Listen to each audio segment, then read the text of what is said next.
Hi, everyone. It's Shannon Port. Welcome to the Goddess Report.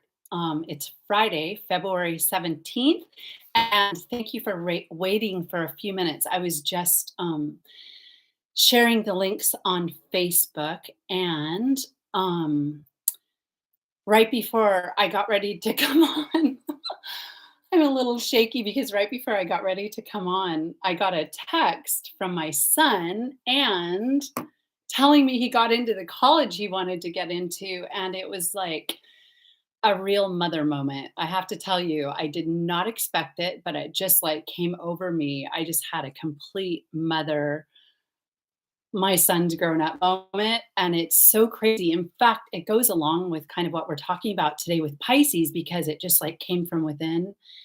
It's not anything I could have, I had no control over it. It's just like that feeling of, wow, this is real. Like, this is so real. And he was so happy and was happy for him. But I didn't expect to have that moment of feeling like, oh, wow, this is crazy. So, welcome. It's so good to see you. Today, it's the Goddess Report, and we will be talking about Pisces new moon, which is on February 19th and 20th. And there's today we're going to play a little bit because I realize I can do these downloads. I channel for the Goddess Report, but I want to have a couple Fridays a week where we just kind of get to play and really look at astrology, and where it's not so structured, because those downloads are really intense and they're really packed, I have to say. I went through I don't always watch the videos back, but I watched the Magdalene Valentine's transmission. I watched it twice all the way through, and it was so wild. When I was watching it, I forgot I was watching myself, and I was completely immersed in that stream and that transmission, and it's so deep. Like, I think it's one of the deepest, and when I do the Goddess Report, it comes in very rapidly, and I hadn't even processed it when I gave it. And so when I read it on the channel, when we do that section of the video, I'm usually kind of integrating it more and having little activations as it comes in. But when I watched it back, it was like full body and full consciousness, and it's so connected to everything we do here. But it was a deep one. So if you haven't seen the last video, the Magdalene transmission is really powerful. And it's about it. We start to touch on the Venus retrograde that's coming this summer. And that is, we're working up to that. We're going to be talking about it a lot coming up to it. But anyway, all the past videos have a lot in them. So if you're interested, when you listen to that, the channel part, they're really powerful. So I want to just remind you, because I was gone for a year. So I want to remind you that, because I forgot myself. So I've been chatting with people and hearing how people are finding out, if they're getting the notifications. Just a reminder, I know everyone says it, but I forget myself sometimes, that if you're interested in meeting with us in the live stream, if you haven't already, you just go to the channel and you click on the bell next to, and then you mark all notifications, and then you will on your phone just get a quick little message that says we're live, and you'll know when we're live. And we only go live once a week, so it's not too much, it's not too overbearing, but make sure to do that if you want to join us live. Um, and then I'll just say that for those people who might be new, because there's more people coming in now that I'm doing videos again. On this, I am a teacher. My name is Shannon Port, and I'm a teacher of the divine feminine wisdom. And everything we do here is steeped in this archetypal coding that has been, it's been generating for years. The big body of work is called the Art of the Feminine podcast, where there were 65 one-hour videos where I shared all of the information that I had been working on for the previous 2 decades. And so we draw a lot of the information from that body of work, which is not up at this time, but I'm looking at how to bring it into the public arena again, probably this summer. And so we use the astrological transits to decode the archetypes and draw from this language at this time is so powerful. And because I have a really deep, deep history of being immersed in it myself. It just kind of flows through. And to tell you the truth, we're only touching into about 5% of it right now. As we build up and warm up and do more videos together, as I get going and come summertime, I'm gonna kind of break out the full body of the divine feminine astrology and play with it on an even deeper level. And I'm really looking forward to that. Some of you know it. Some of you have sampled some of it. Okay, let's see what else I want to say. Yeah, so that's it. Okay. Oh boy, we're going to talk about Pisces. So why don't we look at why don't we just take a peek at some of the events that are happening astrologically? We'll just kind of like take a moment and tune in, look at the new moon, and see what it's bringing in. And then I did jot down about 2 pages, which is very short for me. And I'll give you a little preview of some of the things that came in. So we're going to talk about psychic attacks, very big right now. So we're going to be talking about psychic attacks, subconscious feminine energy, subconscious targeting. We're going to talk a little bit about technology because, of course, that goes hand in hand with the age we're in. This is not something I say quite often, to use these 2 words together, but for some reason it was jotted down. We're going to talk a little bit about the toxic feminine. Again, that's rarely a word I would say, but it has such a punch. And so I'm going to use it today, just that one time, because we've already started to talk about the shadow feminine.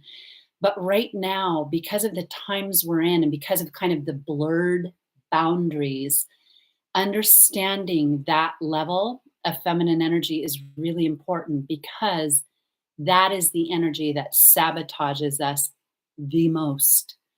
It is far more toxic than the other one because it's so powerful, and we each have it within our own vessel.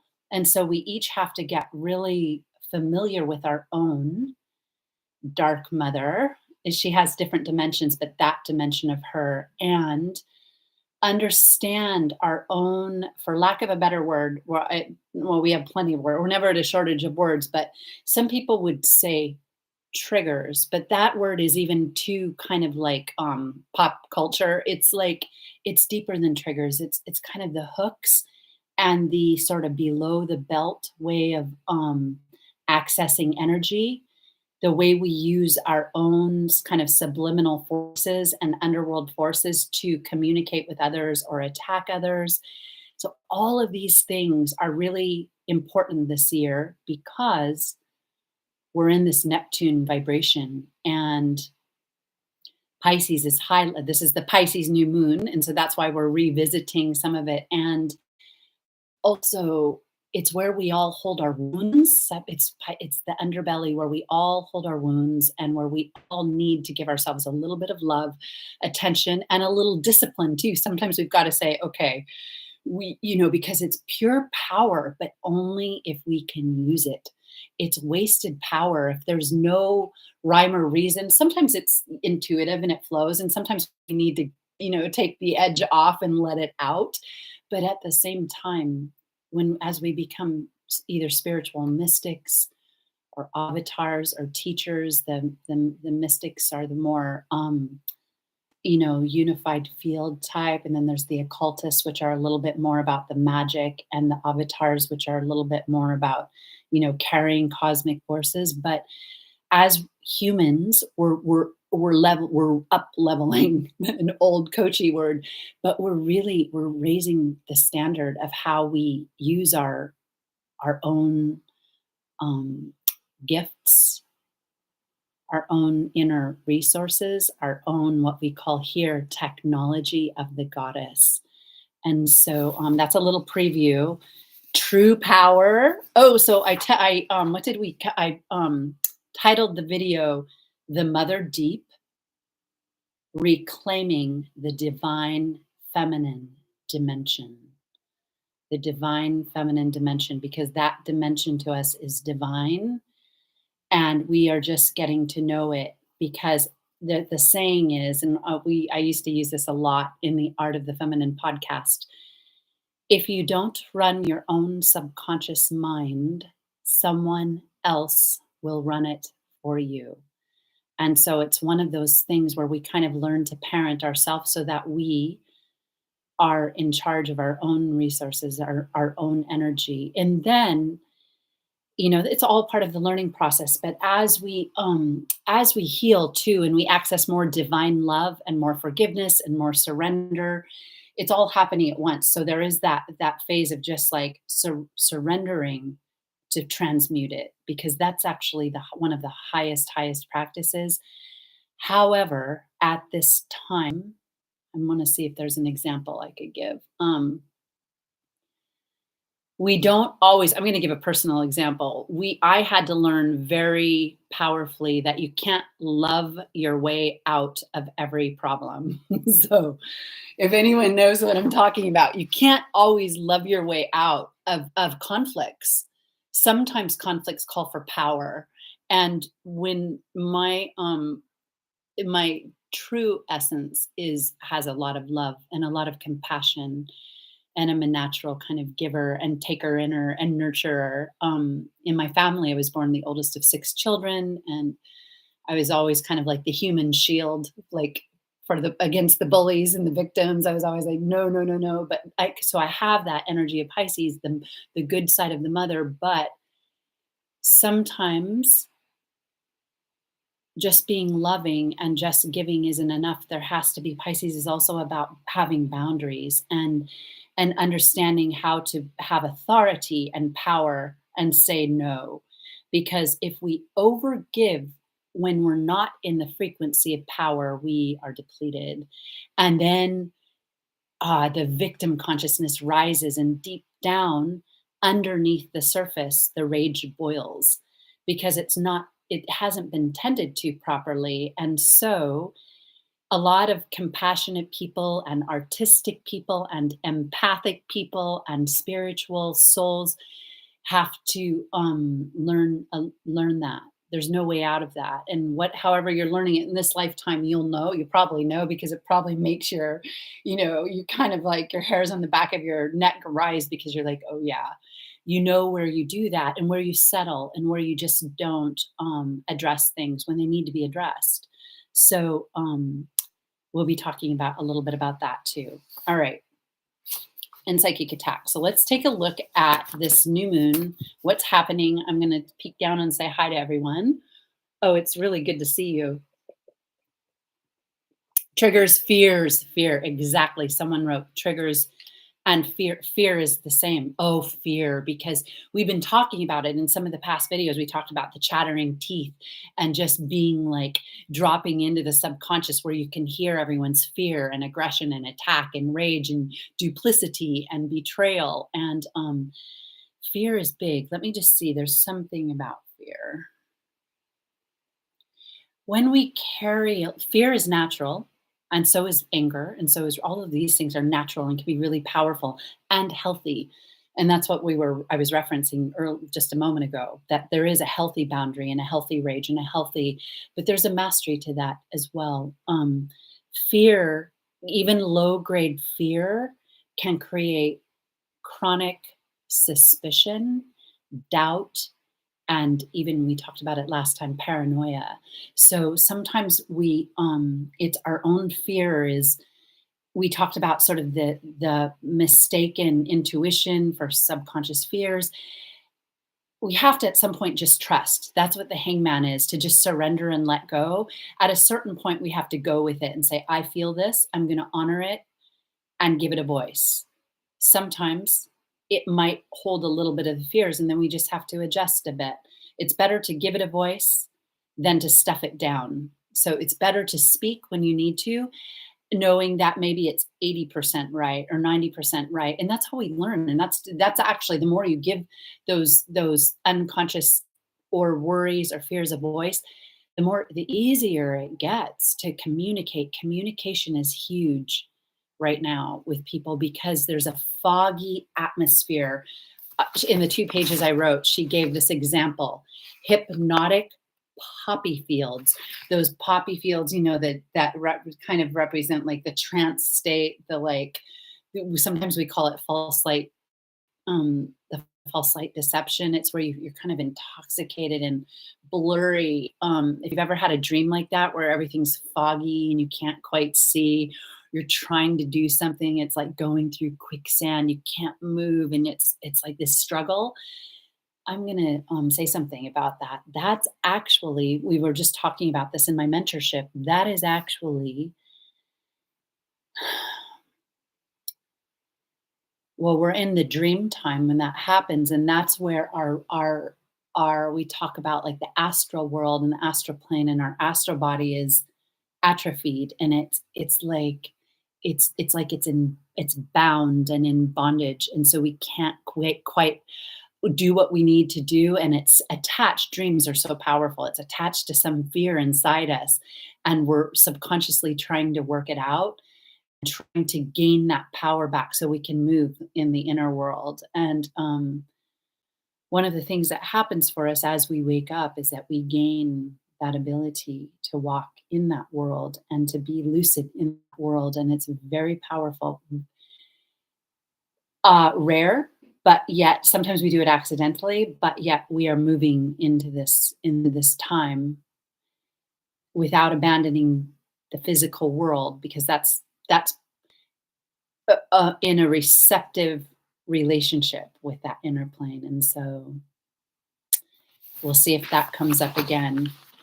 There's so much there. So let's take a peek at the planet. I'm going to see who's here for just a second. Communication with the fear, even if it seems irrational. Absolutely. I choose love. I love that.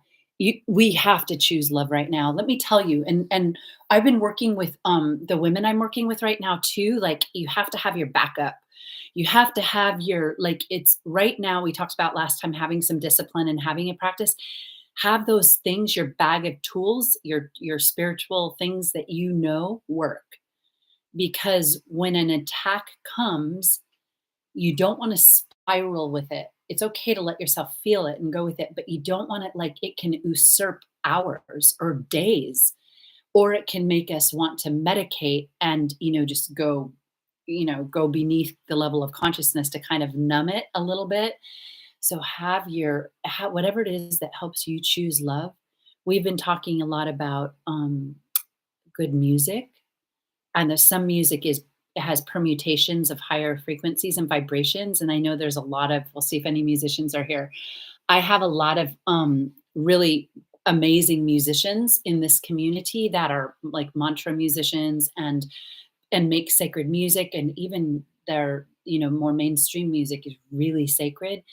So music is really important. It can shift us immediately. And I think we talked about last time too, just having an oil that opens the portal for you, something where you can just smell it, and sometimes even just flowers. Like, I find that having flowers in my space, I have beautiful, beautiful tulips right now that I actually got on Valentine's Day, and they're so beautiful. They're pink. And when they open, there's gold in the center, and they're so beautiful. I'm looking at them right now. I just sit when I do anything. Having those flowers near me always, I feel, well, of course, they're beings, and they're like divine feminine beings, and they just radiate so much joy and love. And then writing, movement, a little physical practice is always good. I actually find that weights are really good for me. Like, just like little weights, like if I do even like 5 to 7 minutes of arm weights, I feel powerful. Like, that sounds so crazy, but there's anything where we have to use resistance, and it doesn't have to be like you're going to the gym to try to like bulk up or anything like that. But like, I had this thing for years. I used to do a lot of private clients, which I don't do anymore, but I used to do a lot. And before every client, I'd do weights because I would feel grounded. Just a few minutes. I would just do some reps. Like, I have my reps that I do overhead, and, just to, it would make me feel, my voice would drop in, my body would feel expansive. And for some reason, I feel like I could think really clearly. So there's weights, music, a little mantra, meditation, writing, and those kind of scriptures that you meditate on, or a video that you meditate on of a master speaking, where it just brings you right to love. So let's just take a moment, just one moment before we go into the planets, and just like see if we can tune into that vibration. I am in the seven directions is really quick and really accessible.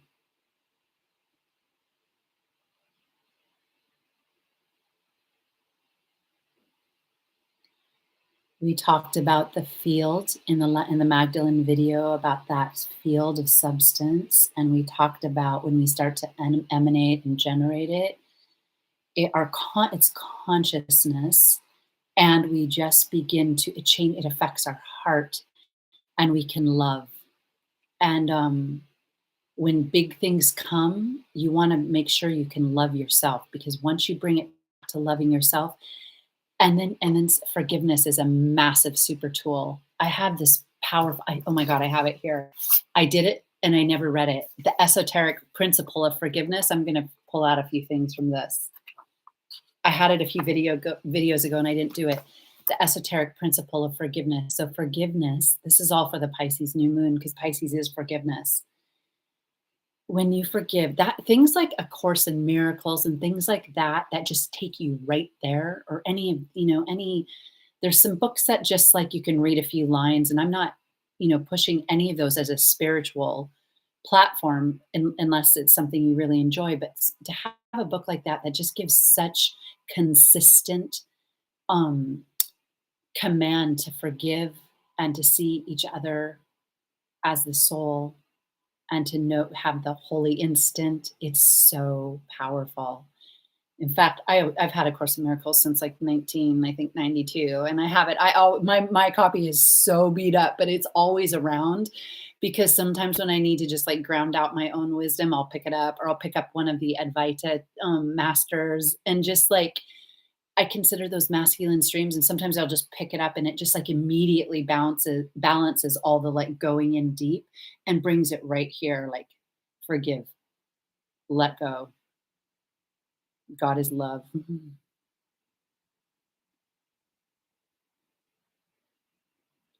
We oftentimes find what we're looking for. That's really true. Of course, the opposite of it could be true as well, but we also do find what we're looking for.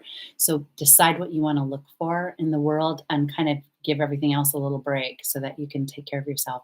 So let's look at the planets. So let's talk about this new moon in Pisces.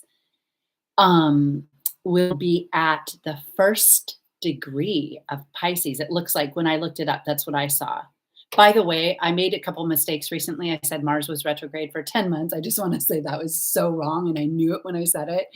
If I ever make a mistake, feel free to correct me. I was going quite fast, and obviously Mars was not retrograde for 10 months, but I said it. So sometimes there, it can slip out. So Pisces new moon is at 1 degree, connected to the sun, because it's a new moon. The sun and moon are conjunct at the beginning of the sign. So that's a very it's kind of initiating us into the sign of Pisces, the first degree. The sun represents kind of like the male force, and the moon the feminine force. So, and of course they interchange as well, but right at the beginning of Pisces, we're in a 7 year, very Piscean energy, and Saturn will soon enter Pisces. So Venus is at the last degree of Pisces. So you have Venus at the degree of initiation. The last degree is known to be like the tough degree, but it's like the degree where you bring it all in. At the new moon in Pisces, Venus will be at 29 degrees Pisces. Yes. And Neptune will be in Pisces at 20. Neptune's been there forever, but it's at 24 degrees. So we have Neptune, Venus. This is all really beautiful energy. Sun and moon, all in Pisces before Saturn moves in.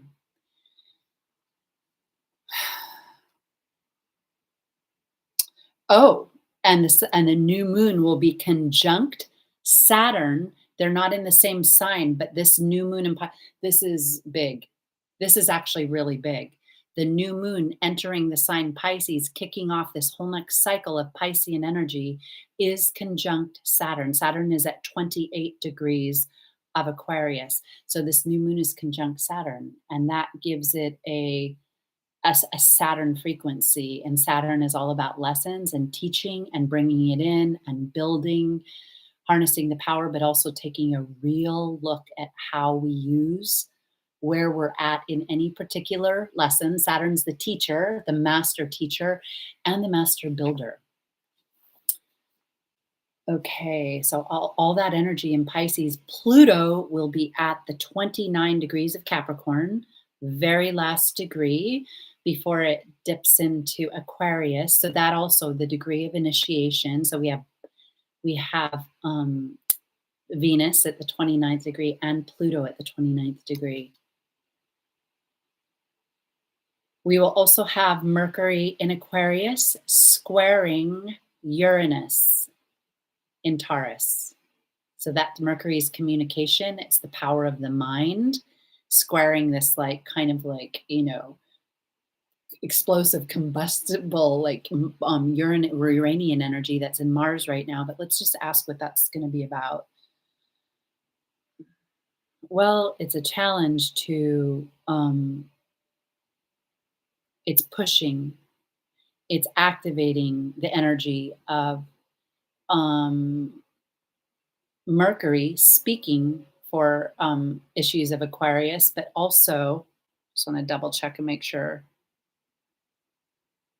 Yeah, also, yes, it is Aquarius. Also, the energy of Uranus and Taurus. And that is connected to the earth, it's connected to the financial system.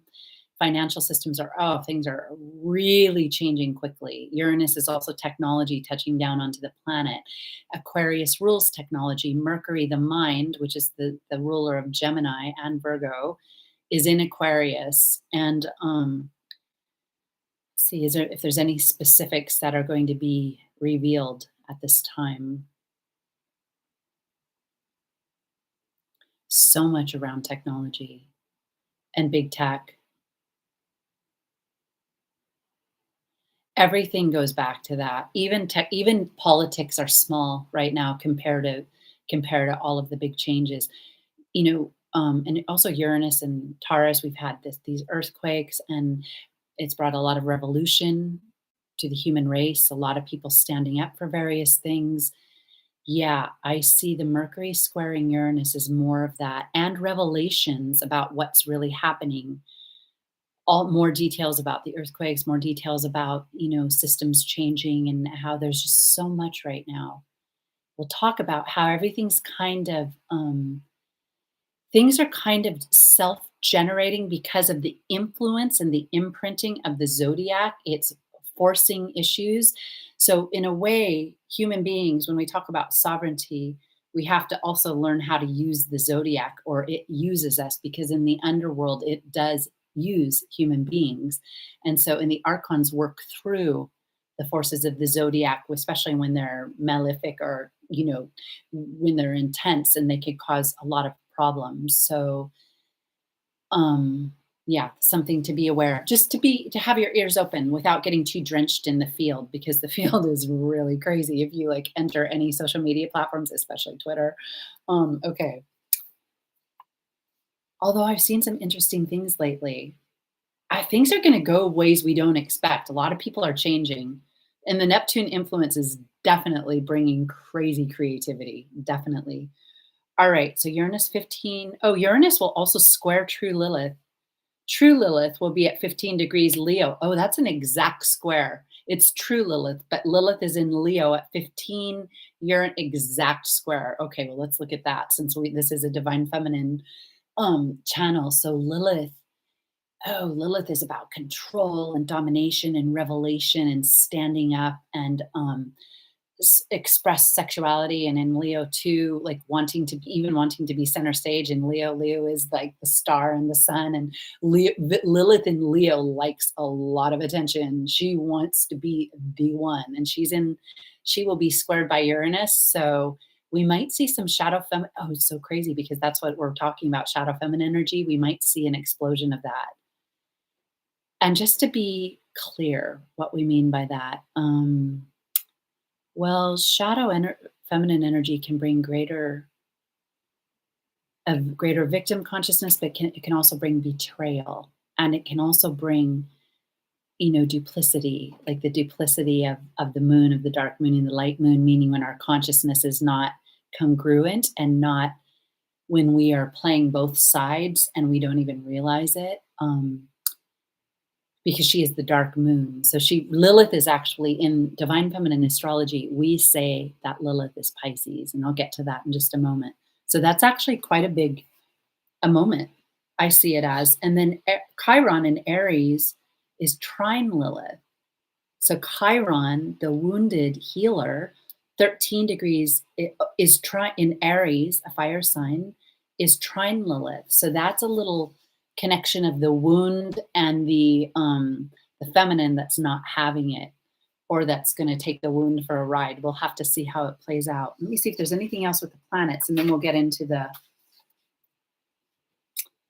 Venus, Pluto. We did that. Okay. And so I just want to really emphasize these things again because they're big coming up. Saturn will enter Pisces, which is the 12th house, and Pisces is mutable, and it's going to be entering the subconscious mind, the subconscious field. It's going to be bringing some karmic lessons to Pisces. Pisces is also related to sexuality and addiction and how we can be used sexually. It's also, how negatively sometimes that can impact us, and or how we misuse it. If it's too combined with substances or this or that, how it can just run away with us. Saturn is going to bring some reckoning to that.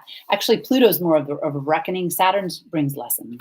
Sometimes it just brings some hardship to just make us understand how we can, be fully expressed, but at the same time, understand the integrity of our energy, our energetic field, because there is a divine design. Everyone's is unique and beautiful, but there's definitely understanding of how we use energy. So Saturn entered Pisces, Pluto entering Aquarius, fixed sign, fixed air. That is just tremendous energy. And it's interesting that, Pluto will be entering Aquarius with Saturn just in Pisces, the next sign. Those things kind of coinciding. Saturn has already gone through Aquarius and sort of prepared us. That's why we've had a lot of initiation in Aquarius with Uranus and Taurus. And now we're going into the mother deep. That's why we call this the mother deep. Saturn's going into clean house. Saturn actually has an archetypal connection to the Holy Spirit and to the divine mother. And now Saturn can be the dark, it can be the dark Kali energy that is out for death as well. That's why Saturn has all these different vibrations. In the lower dimensions, it's considered masculine, but in the higher, it's a feminine mother energy. And so she's going into the underworld. So then we also have the North Node coming from, this is so big because this is now the next sign, Aries. So it goes Aquarius, Pisces, Aries, and then Uranus and Taurus. It's this like chunk of the zodiac that's really highlighted. The North Node entering Aries, which is a cardinal fire sign, is going to pick things up. It's also the sign of war. It's the sign of me. It's one of the signs of the patriarchy, but it's also the sign of individual sovereignty. And when we claim our sovereignty, I have Chiron in Aries, like a lot of people, and Chiron stays in a sign for about 7 years. So there's a lot of people around my age that have it, but I have Chiron in Aries. And so my lessons are about, I actually kind of look forward to it because we're about learning power. As I stated a little bit earlier, we're about understanding how to speak up for myself, how to be the I am, how to have authority and be a soldier or a warrior so that I can truly protect myself, so that I can protect others. It's learning the lessons of Aries, where the North Node will be. And I think those three things happening are just such a big change of energy with the 7 energy. So I'm going to read, this is just a quick goddess report, a couple pages.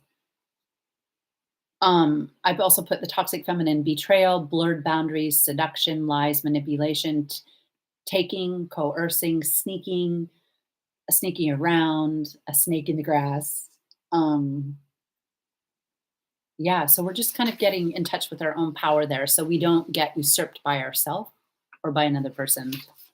Okay, so I'm going to take a peek and then I'll take a look at this.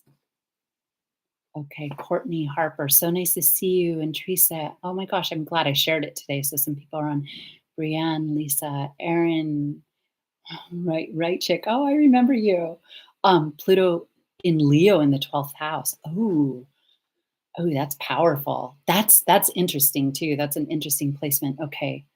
The container of physical training, yes. Oh yeah, physical training. So Lisa, like get that. Yeah.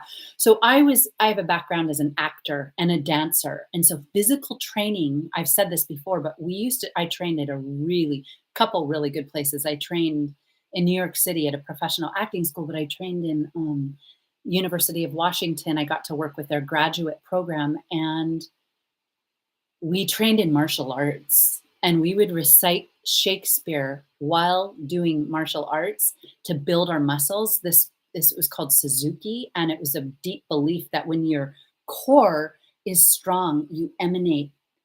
In Japanese, it's called ki, as life force. And so we trained that way. This is really powerful. You'll get this too, Lisa. We trained that way so that when we were on stage, it was a lot of theater training. They call it, you could reach the back row, so that your voice could project and your body had like an energetic field of power around it. And we had this thing where we would learn to extend ki, which is also part of Aikido. And I did Aikido for a while too. To extend ki, it comes when you're in your power, it emanates from your solar plexus. And so that physical training builds the capacity to just be really right there. And anyone who's done training in this area knows it changes your life.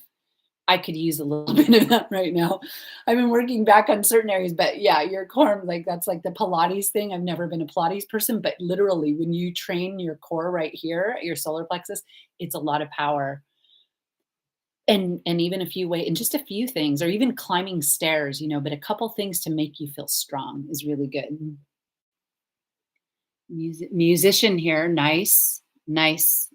Music brings us together. Like when we get together, I also was in a spiritual community in New York City for years, going way back, but it was a chanting musical center. It was a Kabbalah type center, not the main one, but it was a different lineage. And we worked with music and the word. And I have to say, when you chant, and I still have the practice, like I could never ever, once you have that practice, and you know what it really does, you never ever let it go because it's so real.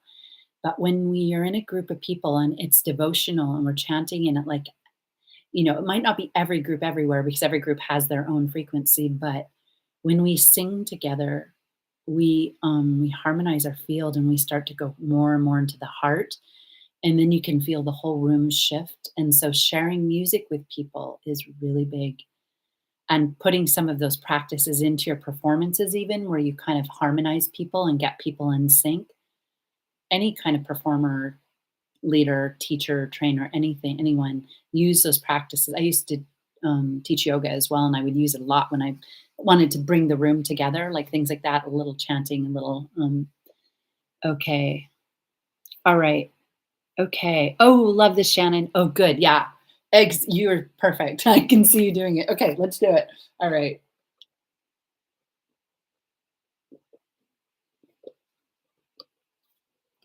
All right. I always bring iced tea, so if I need and this is a particular mix of chai and black scented rose with caramel. It's really good. It's a mix. Okay.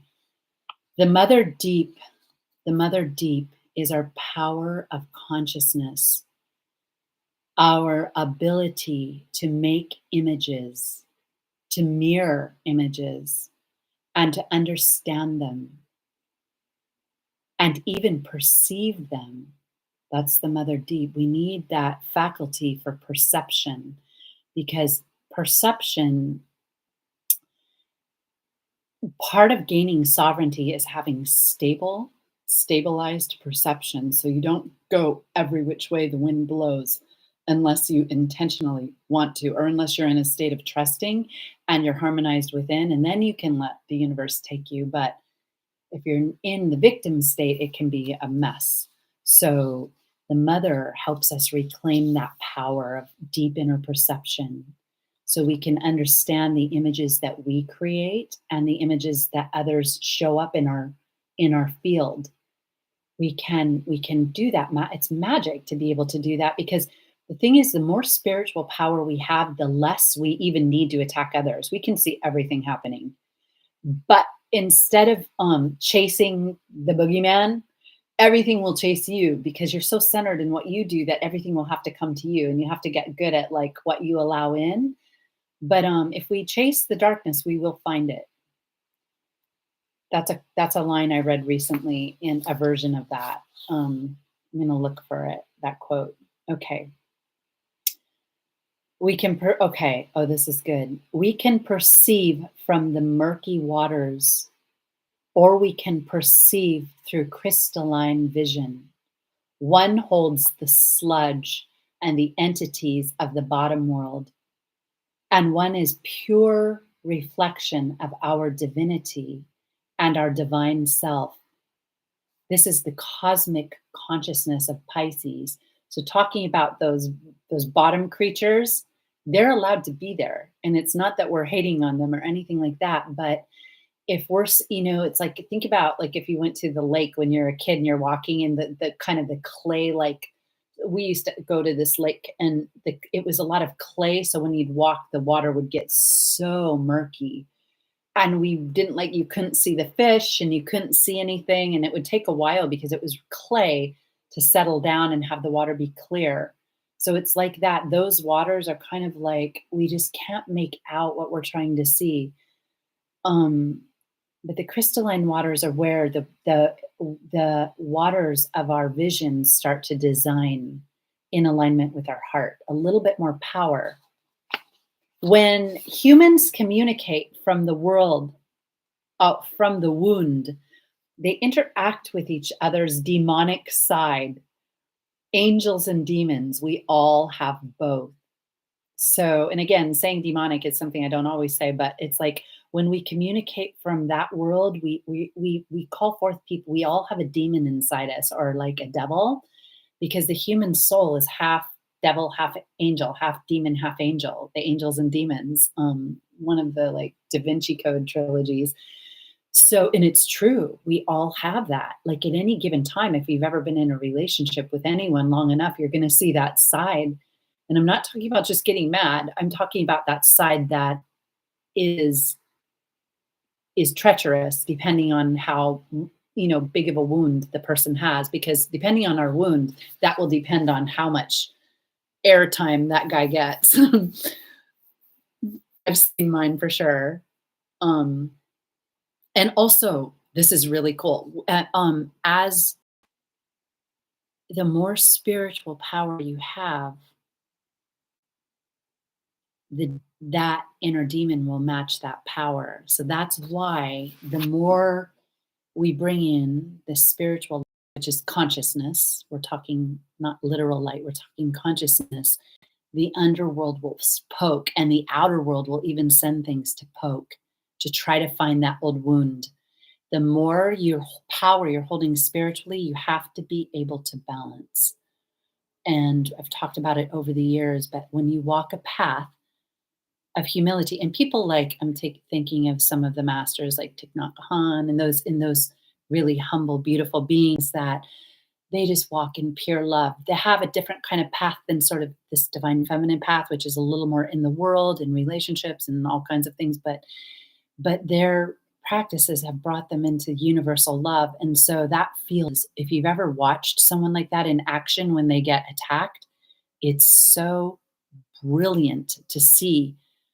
I mean, you can learn so much from it when a true master, how they handle something coming at them. And sometimes it has to hang out for a while, and it might even seem like it was taking them down a little bit, but I guarantee they rise. They get stronger, because when something attacks you like that and you figure it out, it just makes you grow in power. But we're always tested, always tested. The tests never end. It's part of the game. Okay, when humans communicate, so we all have both in duality. The inner beast is made of the wounded substance as well as the carnal and the karmic, and it has a life of its own. Oh, yeah, I remember where we're going now. It has a life of its own. It sometimes acts as a separate entity. And when humans are split in their consciousness, it can act independent on its own as a demonic field. So, this is what happens like in severe situations, but not even sometimes in various forms of, mental splits. There's another entity, and we're actually we just need to call in some divine love right now so that we're in this field. So I just want to say that everything we're talking about we talk about with divine love and with wisdom, not to dwell in the shadows and not to accuse or attack, but just to understand what's meant to be harnessed at this time and understood. So this is something to be aware of right now because of like when you watch the news and things are just popping off everywhere, a lot of that energy that was just spoken of is alive and active. There's no need to fear it. But like we said in the last goddess report, Magdalene, ride the waves. Ride the waves like I did. Understand it, understand what it means. It might feel like a crucifixion, but you have the power. The inner beast is made of all the wounded. So it just means it can hook on our wounded substance. And that's just the fabric of our soul that's still being chained down and hasn't regenerated yet.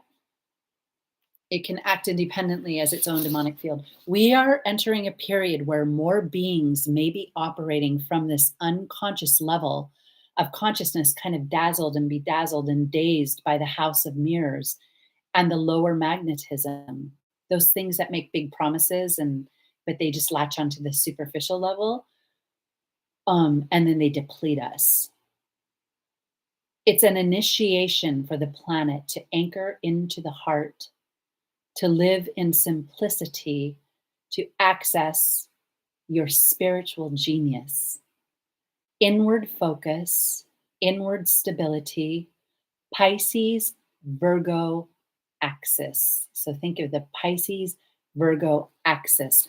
This came in at the very end. We will balance what is happening in the world right now with Virgo energy because Virgo is opposite Pisces and Virgo. So it's its counterpart. Virgo is the critic and it's the separation, the wheat and the shaft. It's the understanding what stays and what can be let go. What is the quality that makes it? And it's really going to be important to have that kind of discernment and discrimination of Virgo. And so think of that at this Pisces new moon. And then especially when the Virgo full moon's coming, we'll do a Virgo full moon soon. We'll totally cover that. Virgo qualities are necessary to balance out the Piscean energy. That means discernment. That means meditation. You think of the hermit and you think of looking inward, connecting with your higher self, your I am. Virgo is also the virgin. Virgo really is that crystalline layer that we're talking about that can see clearly so much. All right, we're almost done here. So access balance the Pisces Virgo energy with meditation, connection to higher self, balancing the forces, creating the platform to separate the wheat. We said that critical thinking. So sometimes when we get too Piscean, we need to wake up and have a little critical thinking.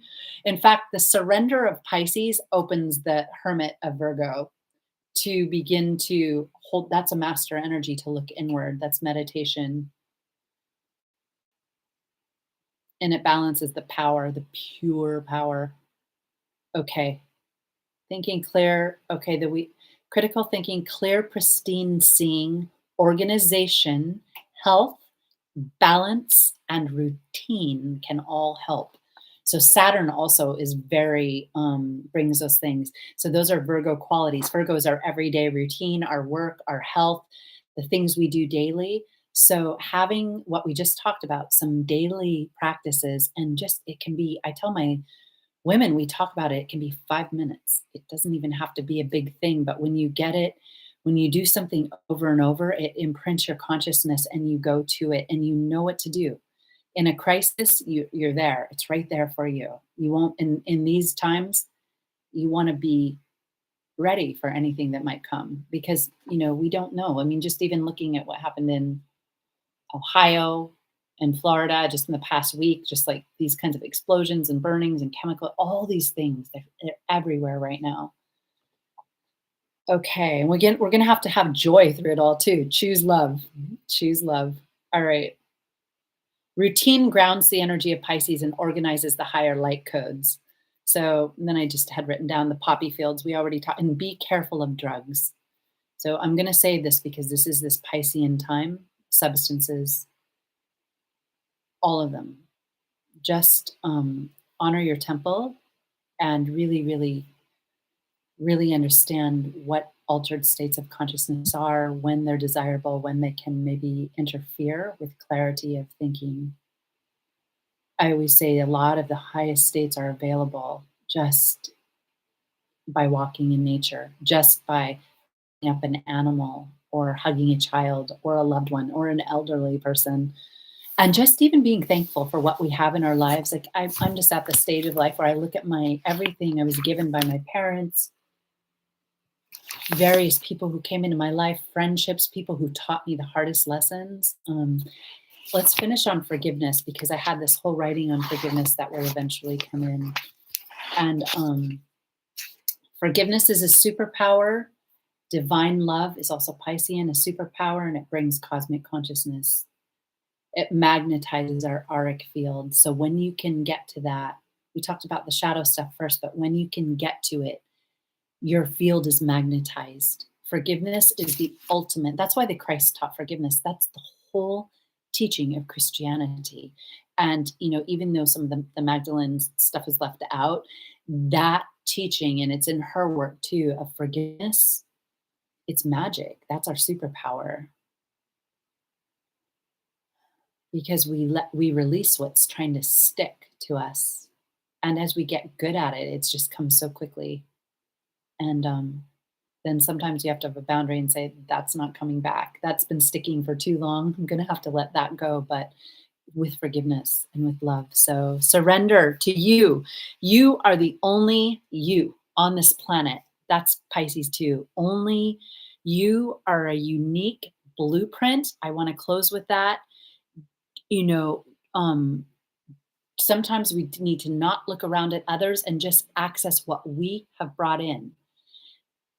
Age of Aquarius, what you have is beautiful. And in fact, I'm doing some specific work with the creative imagination right now, and that, when you're really creating something, and I know this from being around really top artists, they stop looking around.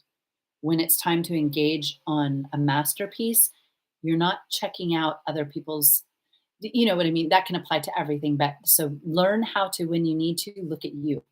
And then when you go into the world, you have what you bring. And, there's a time for inspiration and all of that. But when it's your inner creative force needs your focus on itself. And it needs you to realize how the beauty you bring into the world. It's so important. So that's the Pisces new moon. If I'm trying to think if there's anything else for it. It's Sunday and Monday. And it's going to be kicking off the energy of everything that will be happening this year, really, because of the influence of Pisces. So I'm going to just take a moment. Oh my gosh, it's so good to see you. Wow, I'm seeing Nesrine I haven't seen in a long time, and it's so lovely to see you. And always, it's lovely to see everyone. Oh my gosh, I'm seeing people. Oh my gosh, well, this is a lot of fun. So I'm so happy to see you. Lotus and Nesrine and Alana and Lisa and Robin. I think you're in Wales oh my gosh, this is amazing. Okay, Brienne, Rachik, Aaron, Trisha. Oh my gosh, so great to have your energy here. I guess it's Friday night from you. I picture one day you're going to be like cheersing from the pub. She's in Ireland. Okay. All right. Is there any last thing anyone wants to say? Well, come on. Let's see. How long have we been on? 54 minutes. Kind of perfect. I'll just ask if anyone. Okay. So let's close out with I am. We'll close out for sure with trying not to flick my hair as much. Okay. Let's do I am. It's always a booster. It's huge, so simple. Repeating after me, I am before me. I am behind me.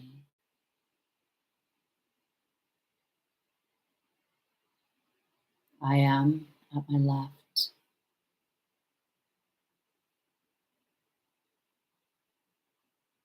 I am at my right. I am above me. I am below me.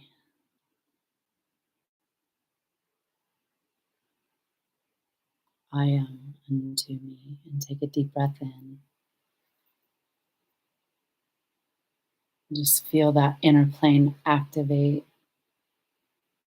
Bring in your joy, your forgiveness, your love, your release, and exhaling it all out. I am, I am, I know I am. I am, I am, I know I am.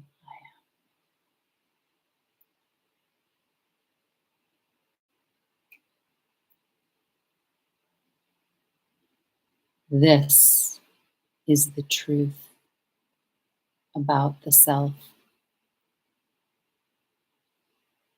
Sometimes we close and say, I am the one. I am the light body sun, which lives deep in that realm that we just spoke of. And so I thank you. It's so wonderful to see all of you. And please give the video a thumbs up if you don't mind. And I'm loving the comments. Recently, I put a lot of videos up that had been on mute, and I went back and read a lot of old comments. And like I was almost in tears at some of the special things that I had just seen over the years, and how the power of those things spoken were still there. And of course, there's just normal comments too, but there was just some really special things that have been said. And I just want to say that words and true connection spoken from the heart are eternal. They last forever. And I saw that I hadn't done something like that a long time, but going through the videos and looking at old comments, it's like my heart was just exploding over and over again. So thank you so much. And I will see you next time, next Friday, 3 p.m. Eastern Standard Time. Until then, namaste.